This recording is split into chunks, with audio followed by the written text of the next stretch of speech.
by the defamation suit filed by the chairperson of Suhakam, Professor Dato Dr. Rahmat bin Muhammad, against the Deputy Secretary of Suhakam, Sahizat bin Sulaiman, after the latter filed a formal complaint in Suhakam against the former on allegation of racial discrimination and abuse of power in a new staff appointment.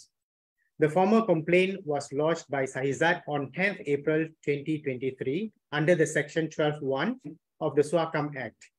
We have been duly informed that the legal suit filed by Professor Dato Dr. Ahmad on 24th May 2023.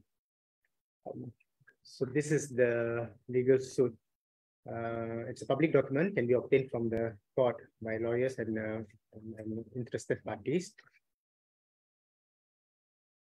Constitute an alleged attempt to circumvent internal investigation on the complaint in light of Section 12(2) of the Suhakam Act that prohibits the National Human Rights Institution from, or in the case when the investigation commences, to cease inquiry into any complaint relating to any allegation of the infringement of human rights is the subject matter of any proceedings pending in any court, including any appeals or has been finally determined by any court. The use of external legal mechanism by the higher leadership in response to an internally filed complaint by a staff member, which by default should have been resolved within the institution, implies reprehensible power play. The chairperson already had at his disposal the opportunity to undergo the internal process in his attempt to obtain redress and due justice. Thus, this act is filing a civil defamation suit by the chairperson may be further construed as strategic lawsuit against public participation (SLAP), an act that is highly likely to have been deliberately initiated with the intent to intimidate, drain financial resources, and or inflict psychological emotional stress against the initial complainant. The chairperson's act, if not censored, can impose a climate of fear and deter whistleblowers who may have legitimate complaints from coming forward, thus potentially compromising institutional transparency, accountability, and integrity. Undesirable consequences which can only undermine the credibility and effective function of Suhakam. The two allegations concerning the chairperson of Suhakam are also of grave concern, as they can put the NHRI's human rights mandate at risk. The allegation pertaining to racial discrimination is especially of prominent concern on two fronts. Firstly, it risks contravening corresponding provisions of non-discrimination, including on the basis of race in the Federal Constitution and the Universal Declaration of Human Rights, both of which form cornerstones of Suhakam's human rights mandate. It is also noteworthy that this allegation may also breach Suhakam's commitment to addressing racial discrimination as explicitly outlined in 2021-2025 strategic plan. Secondly, the racial discrimination allegation can jeopardize Suhakam's A status as an NHRI with which it was accredited in 2021 by violating the principle of plurality in composition of the institution as set out in the Paris Principles. As the bastion of human rights in the country that plays a pivotal role in promoting and mainstreaming human rights implementation and monitoring, it is crucial that Suhakam upholds its fundamental principle of non-discrimination, inclusivity, transparency, and accountability for all sectors, including its own staff. As such, it is now becomes a matter of public interest. We strongly call upon Suhakam to disclose updates and measures undertaken to investigate the former complaint filed on 10th April 2023 by the Deputy Secretary of Suhakam. Suhakam set up an independent task force comprising external stakeholders that can fairly and independently investigate aforementioned allegation against the retaliatory measures initiated by the chairperson. And the chairperson, relatedly, to take leave from his duty pending the outcome of the investigation.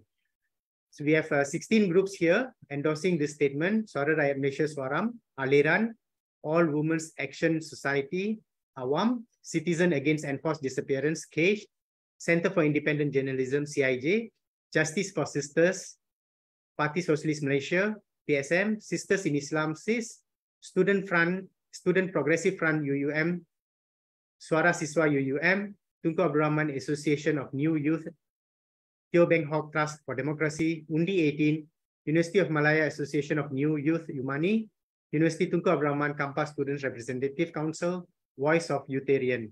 We also have friends from civil society organizations here to support further from Pusat Komas and also CSO platform here. So this is the official statement from the civil society. I would like to pass the baton on to Arul to provide further comments. Yeah. Thank you. Actually, we find Suhakam as a very critical and important institution to uphold human rights in this country. So what is happening now is very disturbing and quite unprecedented, okay? Because here we have a situation where a staff never went public, a staff basically makes a complaint. Again, what he thinks are things which is not proper done by the chairperson. And so there's supposed to be an internal investigation. But the internal investigation has been short-circuited because using section 12(2) of the Suhakam Act, So, and it's very unbecoming of Suhakam chairperson to use his own act to save himself, from an investigation being carried out by his own staff, So the message which goes out there will be, no other staff, don't say anything. Okay, because if you say anything, we're going to sue you. So I think that is not the way how a human rights chairperson or anyone in the human rights institution will be handling a complaint.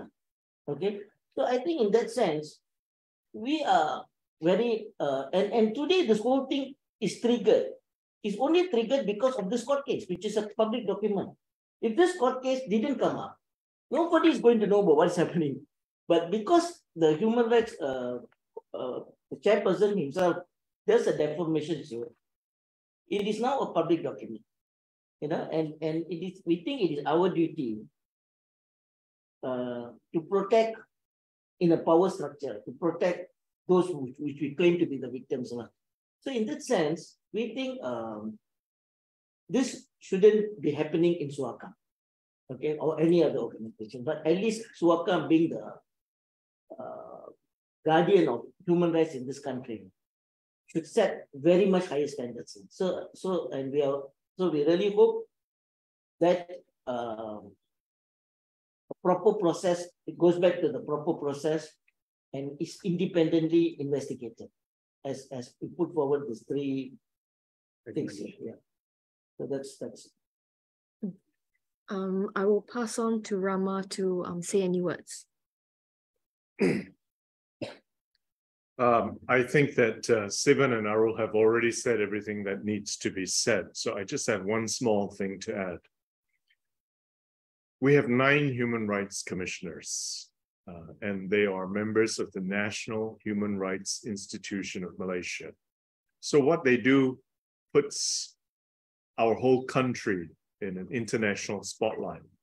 And here we have a situation of an internal process which the chairman is apparently unhappy with, and he has exposed it by filing a defamation suit against an employee. There can be only one motive for this, and that's already been stated, and that is to silence dissent. But if a human rights organization, or rather institution chairman, tries to stifle the exercise of a process to get to the truth and come to a decision within the organization, what example is he setting for other employers in the country? So is he saying that, now if any CEO in the country has an internal investigation being conducted against him, that CEO should go and begin a defamation action against that employee? Isn't that what he's saying right now by the action that he has taken? So this is really quite despicable. I don't think that this is something that public should just stand by and watch. I think the only reasonable thing for him to do, maybe he acted rashly, is to withdraw that civil suit. And indeed to apologize to all of the employees in Suhakam to say that he has acted wrongly and he's withdrawing that suit. But if he insists on continuing with this, then as we have already stated in here, he should step down from his position until this is heard and completed in the courts. That's all I have to say. Thank you, Rama. We would proceed to take on any questions that our friends of the media may have. Yeah, and I'll direct the questions. Anyone? So do you suggest that we should go on extending the countries? That's what you are suggesting. That's right. No, this is also outcome of the investigation. Because